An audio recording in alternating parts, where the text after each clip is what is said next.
Hi everyone. ఇవాళ మనం తయారు చేసుకునే రెసిపీ వచ్చేసి పన్నీర్ బిర్యానీ. ఎప్పుడు నాన్ వెజ్ తినైనా ఒకసారి పన్నీర్తో ట్రై చేద్దామని చెప్పి ఇవాళ పన్నీర్తో చేశాను. రెసిపీ ఎలా తయారు చేసుకోవాలో చూద్దాం ఇప్పుడు. నేను 4 కప్పులు రైస్ తీసుకున్నాను. వాటిని శుభ్రంగా కడిగి ఒక హాఫ్ అన్ అవర్ వరకు నానబెట్టాను. ఒక పెద్ద సైజు 3 ఉల్లిపాయలని తీసుకున్నాను. వాటిని పొడవుగా కట్ చేసుకొని ఆయిల్లో డీప్ ఫ్రై చేసుకుందాము. బిర్యానీలోకి మనం ఆనియన్స్ ఎలా అయితే ఫ్రై చేసుకుంటామో అలాగే ఫ్రై చేసుకున్నాను. ఫ్రై చేసి పక్కన పెట్టుకోవాలి.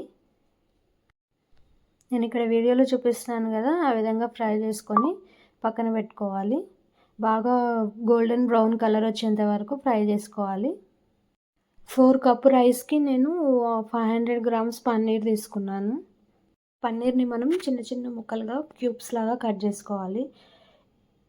చిన్నగా అంటే మరీ చిన్నగా కాదండి, ఐస్ క్యూబ్ అంత సైజు సరిపోతుంది. మరీ పెద్దగా కట్ చేసుకున్నా కూడా బాగోదు, మరి చిన్నగా కట్ చేసుకున్నా కూడా బాగోదు. చిన్నగా కట్ చేసుకుంటే ఏమవుతుందంటే విరిగిపోతాయి, పన్నీర్ అంతా రైస్లోనే కలిసిపోతుంది. ఇప్పుడు నేను ఇక్కడ వీడియోలో చూపించినట్లుగా చిన్న చిన్న ముక్కలుగా కట్ చేసుకోండి. ఇప్పుడు పన్నీర్ని మనం మ్యారినేట్ చేసుకుందాం. చిన్న బౌల్ తీసుకొని అందులో పన్నీర్ కట్ చేసుకున్న ముక్కలు వేసుకొని 1 కప్పు కర్డ్ వేసుకోవాలి. కర్డ్ వేసుకున్న తర్వాత మొత్తం పన్నీర్ పీసెస్కి అన్నిటికీ పట్టేలాగా కలుపుకోవాలి. అందులోనే 1/2 టేబుల్ స్పూన్ పసుపు, రుచికి సరిపడా ఉప్పు, రుచికి సరిపడా కారం, అలాగే కొంచెం 2-3 టేబుల్ స్పూన్స్ అంత ఆయిల్ కూడా వేసుకోవాలి. 1/2 చెక్క నిమ్మరసం, కొంచెం కరివేపాకు వేసుకొని పన్నీర్ క్యూబ్స్కి అన్నిటికీ మొత్తం కలిసేలాగా మొత్తం మంచిగా కలుపుకోవాలి. కలుపుకొని పక్కన పెట్టుకోవాలి. మ్యారినేట్ చేసుకోవాలి ఒక హాఫ్ అన్ అవర్ వరకు.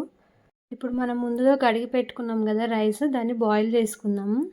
ఒక పెద్ద గిన్నె తీసుకొని అందులో ఆయిల్ వేసుకొని 2-3 టేబుల్ స్పూన్స్ ఆయిల్ వేసుకొని అందులో హోల్ గరం మసాలా వేసి పచ్చిమిర్చి వేసి వేయించుకున్న తర్వాత బాయిల్ అయ్యేంత వరకు మనం రైస్కు సరిపడా వాటర్ వేసుకొని అందులో కొంచెం సాల్ట్ యాడ్ చేసుకొని మంచిగా కలుపుకొని తర్వాత బాయిల్ అయిన తర్వాత వాటర్ అందులో రైస్ వేసుకొని ఉడికించుకుందాం.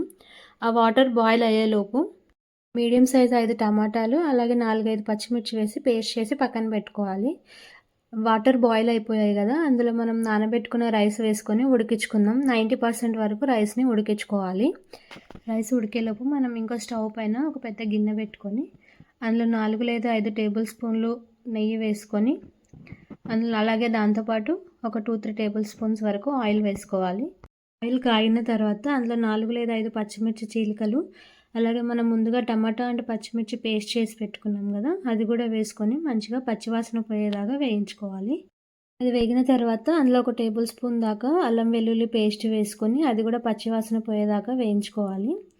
అది వేగిన తర్వాత మనం ముందుగా మ్యారినేట్ చేసి పెట్టుకున్నాం కదా పన్నీర్ని, ఆ మిశ్రమం కూడా వేసుకోవాలి. అందులోనే 1 టేబుల్ స్పూన్ ధనియాల పొడి అలాగే 4 టేబుల్ స్పూన్ షాహీ బిర్యానీ మసాలా వేసుకోవాలి. వేసుకొని మొత్తం మంచిగా కలుపుకోవాలి. కలుపుకునేటప్పుడు పన్నీర్ విరిగిపోకుండా మెల్లిగా కలుపుకోవాలి.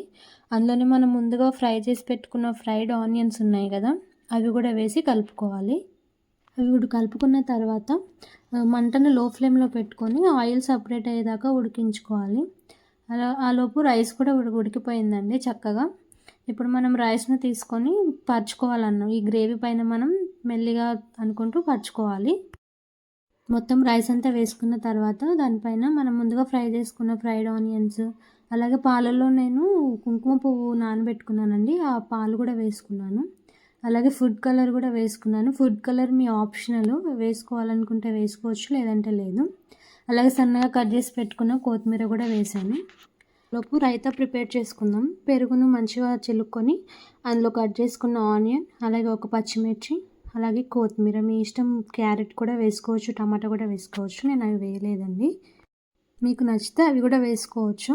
అందులోనే కొంచెం వాటర్ యాడ్ చేసుకొని మంచిగా కలిపి పక్కన పెట్టుకోవాలి. బిర్యానీని ఒక 5 మినిట్స్ మీడియం ఫ్లేమ్లో, అలాగే ఒక 10 మినిట్స్ లో ఫ్లేమ్లో పెట్టుకొని ఉడికించుకోవాలి.